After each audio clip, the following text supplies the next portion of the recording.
don't. You can shade him. That's what I'm doing right now. So it's very hot right now, and I shade him.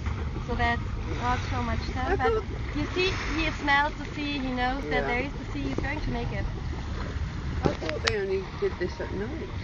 Yeah, normally he's a bit of a sleepyhead, I think. So he's a bit late. Sometimes it happens. And we found him on his back, so maybe he was just like. But you see, like the flippers are very strong.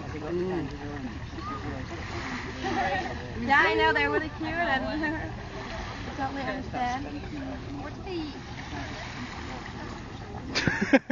Like that way. What I can do is to put him in the right direction, but then Yeah. That's about it. You can just put him that way, and that's it. He has to do the rest himself. No. No. He's not stuck. See, like, sometimes he needs to bit of relax.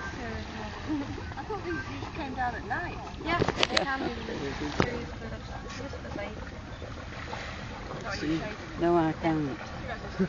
I've taken about 3 hours. Hot walk. Yeah.